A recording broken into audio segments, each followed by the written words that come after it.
3.3 programming time 3.3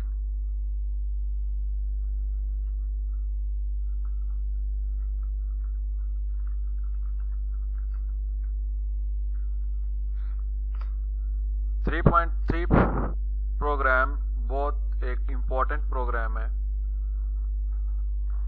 papers के हवाले से भी और वैसे भी। 3.3 प्रोग्राम में एक ऐसा प्रोग्राम डिस्कस करना है कि जिसमें स्टूडेंट की मार्क्स की परसेंटेज के मुताबिक हमने उसको ग्रेड असाइन करना है। मीन्स कि एक ऐसा प्रोग्राम जिसमें यूजर या वो स्टूडेंट जो वो प्रोग्राम चलाएगा मार्क्स की परसेंटेज अपने मार्क्स की परसेंटेज इनपुट देगा उस प्रोग्राम को और वो प्रोग्राम उसके मुताबिक जो है जो ये टेबल बना हुआ है 3.3 प्रोग्राम में इसके मुताबिक उसको जो प्रोग्राम है वो ग्रेड असाइन कर देगा, वो ग्रेड शो करवा देगा। प्रोग्राम लिख देते हैं जी सिंगल लाइन स्टेटमेंट को। अब ये मल्टी लाइन स्टेटमेंट लिखते हैं जी। स्टेटमेंट्स क्या होती हैं? वो वाली लाइंस जो कि एग्जीक्यूट नहीं होती प्रोग्राम में।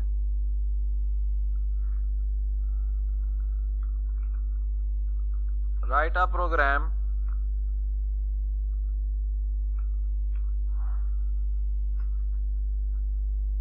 that takes percentage marks of student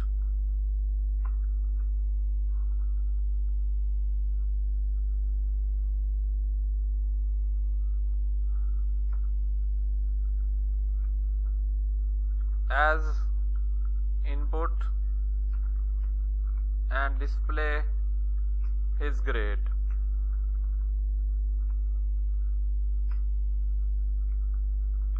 Following table shows grades distribution criteria। Program में क्राइटेरिया बता दिया उसने कि कितनी परसेंटेज होगी तो उस ग्रेड उस हिसाब से परसेंटेज के हिसाब से कौन सा मिलेगा। तो वो भी मैं मेंशन कर देता हूं यहां पे।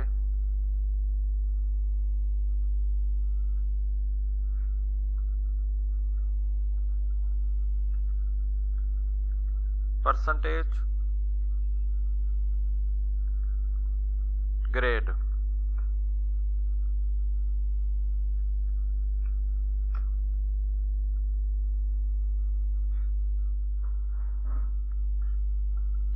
%80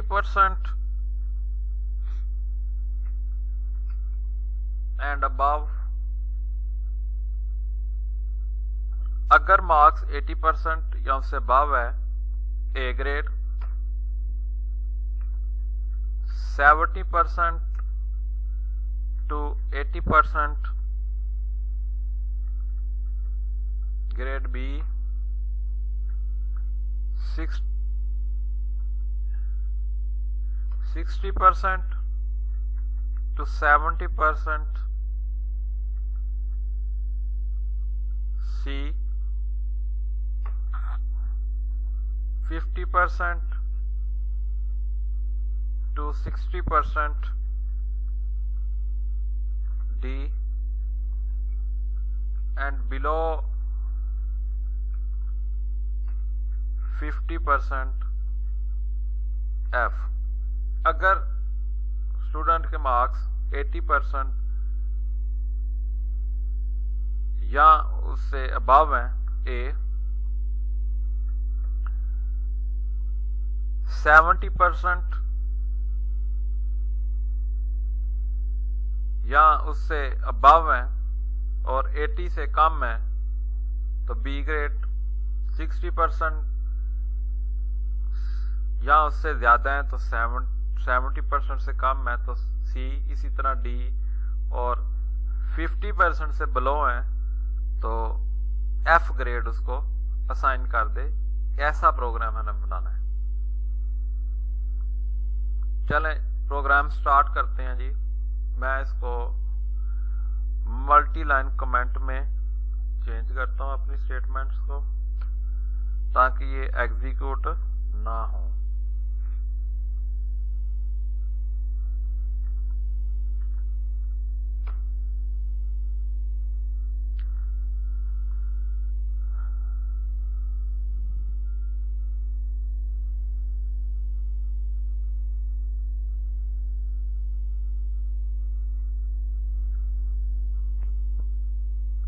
प्रोग्राम स्टार्ट करने से पहले सबसे पहले हम क्या करते हैं, हेडर फाइल लिखते हैं।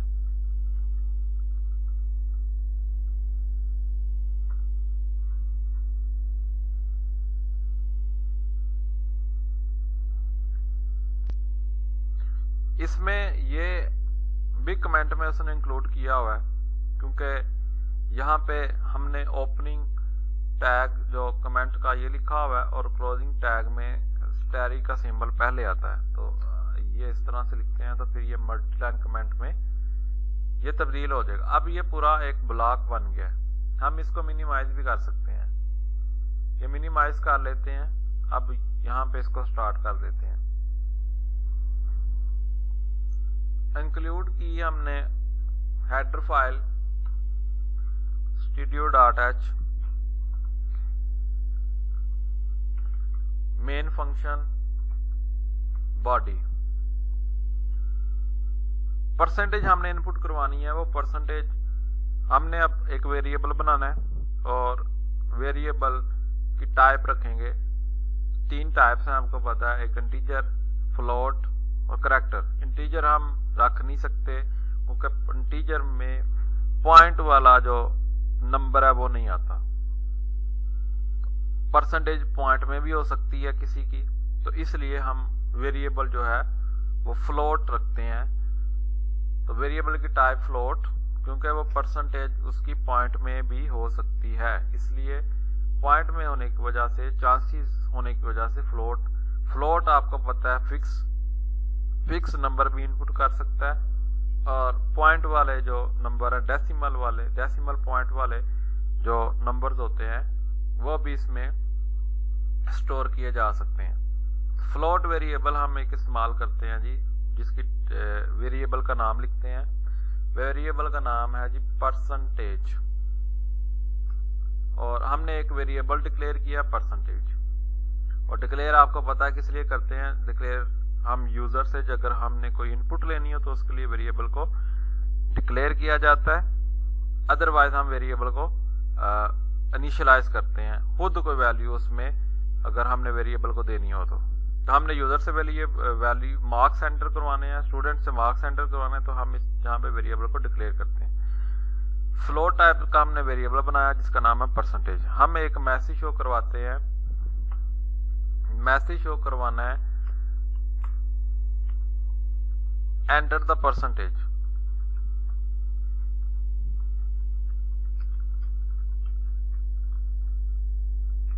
ये मैसेज शो करवाएंगे। जब वो अपनी परसेंटेज को एंटर करेंगे तो हमने उसको वेरिएबल जो हमने बनाया परसेंटेज वाला उसमें एंटर करवाना है। और वेरिएबल में इनपुट के लिए स्कैनफ का फंक्शन इस्तेमाल होता है। फॉर्मेट स्पेसिफाई लिखते हैं। फ्लोट वेरिएबल है, फ्लोट के लिए एफ, एम्परसाइड और वेरिएबल का नाम।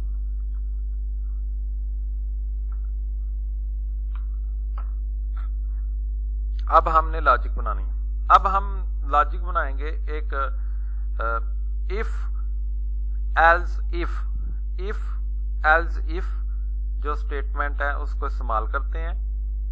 एक हमने पढ़ी है इफ, फिर उसके बाद हमने पढ़ी है इफ एल्स, और अब हम इस्तेमाल करेंगे इस प्रोग्राम के अंदर इफ एल्स इफ। तो एक कंडीशन बनाएंगे, इफ अगर परसेंटेज ग्रेटर देन और इक्वल टू 80 की है देन क्या हो, प्रिंट हो जाए ए और स्लैश एन किसके लिए, लाइन ब्रेक के लिए।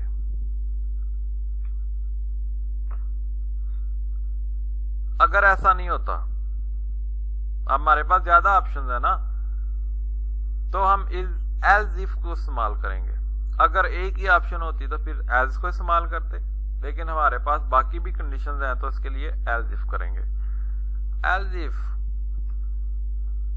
अगर ऐसा नहीं है तो percentage greater than equal to है 70 के,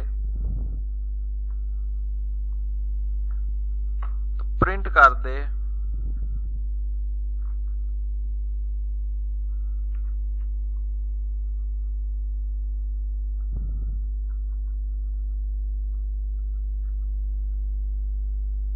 बी ग्रेड।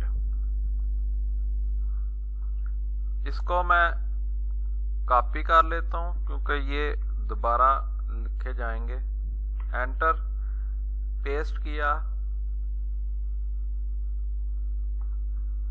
एल्स इफ अगर परसेंटेज 60 से ज्यादा या 60 के इक्वल है तो ग्रेड आ जाए सी।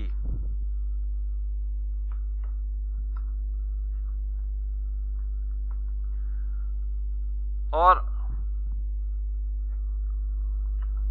अगर 50 से ज्यादा या 50 के इक्वल है तो आ जाए डी ग्रेड।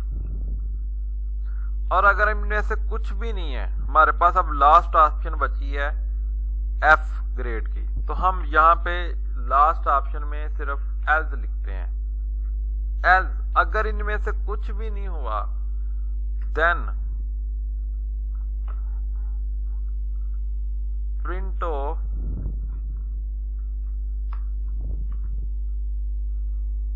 एफ। अगर ऊपर वाली कोई भी कंडीशन ट्रू नहीं है तो एल्स एंड पे ये वाला जो हमने लिखी है स्टेटमेंट, ये वाली चाल जाए। अगर ये कंडीशन इफ वाली ट्रू है तो ये चलेगी, अगर एल्स इफ वाली ट्रू है तो फिर ये चलेगी, बी ग्रेड आएगा। अगर ये वाली ट्रू है तो सी ग्रेड आएगा, और अगर ये वाली ट्रू हुई तो यहाँ पे डी ग्रेड आएगा। और अगर इनमें से चारों में से कोई भी ट्रू नहीं होती तो फिर एल्स वाली जो है ये वाली स्टेटमेंट रन होगी और ग्रेड क्या आएगा, एफ आएगा। रन करके देखें जी इसको।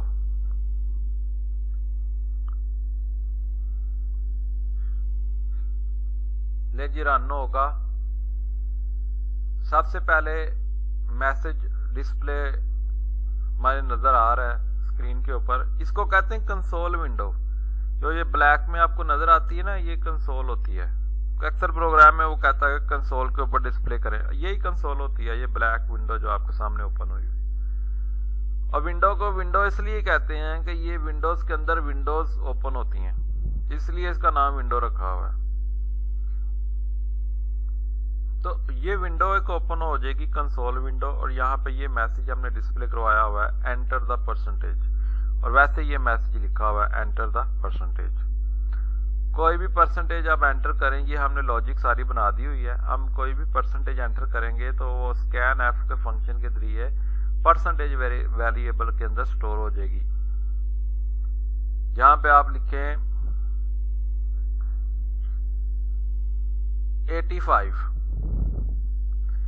85 लिखेंगे तो ग्रेड कौन सा आएगा, ए। ठीक है जी, ये ए ग्रेड आ जाएगा। यहां पे दोबारा रन करते हैं और यहां पे कोई और लिख के देखते हैं जी। 40 और 40 का आंसर क्या आएगा, एफ। ये जी एफ। इसके अलावा कोई और ट्राई करते हैं जी। 70।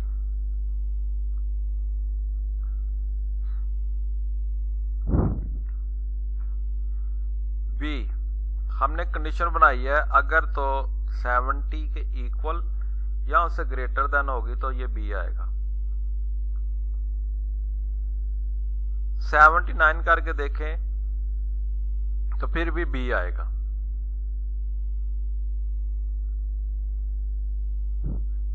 ये बहुत इंपॉर्टेंट प्रोग्राम है, आपने अच्छी तरह से इसको समझना है और इसकी प्रैक्टिस करनी है। ये बी आ गया। तो ये सारी जो हमने लॉजिक बनाई हुई है, ये प्रोग्राम की मेन लॉजिक इसमें इस्तेमाल की हुई है और इफ स्टेटमेंट को इस्तेमाल किया हुआ है।